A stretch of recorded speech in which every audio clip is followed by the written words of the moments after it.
Voici la pause de la dette en 3 minutes de MNP, un podcast pour des conseils et des idées sur la prise de contrôle de votre monde financier. Présenté par MNP Dette. L'endettement peut être une arme à double tranchant. D'une part, il peut s'agir d'un outil précieux pour développer le crédit et atteindre des objectifs financiers comme l'achat d'une maison ou la poursuite d'études supérieures.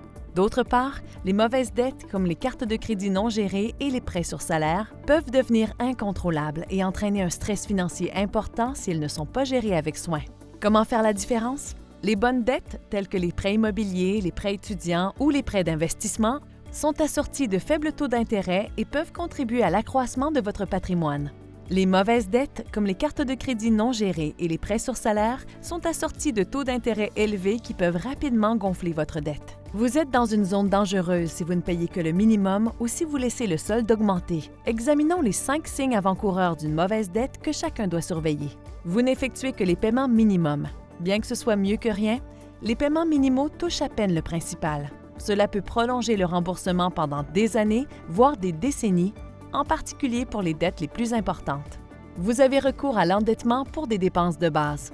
Le fait de dépendre de cartes de crédit pour des dépenses essentielles comme l'épicerie et l'essence, sans rembourser le solde tous les mois, peut être un signe évident que vous vivez au-dessus de vos moyens. Selon la règle de budget 50-30-20, 20 de vos revenus devraient être en épargne. 20 de vos revenus devraient aller à l'épargne. Si le paiement de vos dettes consomme cette portion, ou plus encore, c'est le temps de vous réajuster. Vous demandez de nouvelles cartes de crédit ou vous augmentez les limites. Si vous utilisez au maximum vos cartes de crédit ou si vous envisagez d'en demander de nouvelles juste pour tenir le coup, il est probable que votre dette deviendra impossible à maîtriser.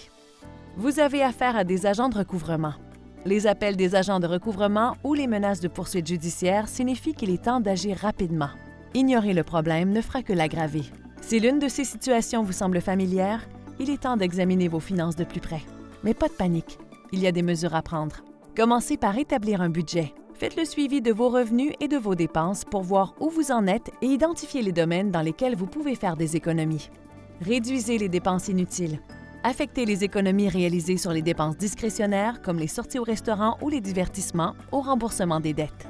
Constituez un fonds d'urgence. Des contributions régulières, même modestes, peuvent créer un coussin financier et éviter de dépendre à l'avenir de l'endettement. Pour les personnes qui se sentent dépassées, vous n'êtes pas seul. Les Canadiens ont collectivement une dette de carte de crédit de plus de 91 milliards de dollars. Si votre dette vous semble impossible à contrôler, envisagez de faire appel à un syndic autorisé en matière d'insolvabilité. Des options telles que la consolidation de dettes ou le dépôt d'une demande de mise en insolvabilité peuvent vous aider à reprendre le contrôle de la situation. Les mauvaises dettes n'ont pas à définir votre histoire financière. Ce n'est qu'un chapitre. Et un syndic autorisé en insolvabilité peut vous aider à tourner la page. C'était la pause de la dette en 3 minutes de MNP. Contactez MNP dès aujourd'hui et planifiez une consultation confidentielle gratuite pour connaître comment vous pouvez éliminer votre dette pour de bon. Contactez MNP Dette pour commencer un nouveau départ financier dès maintenant.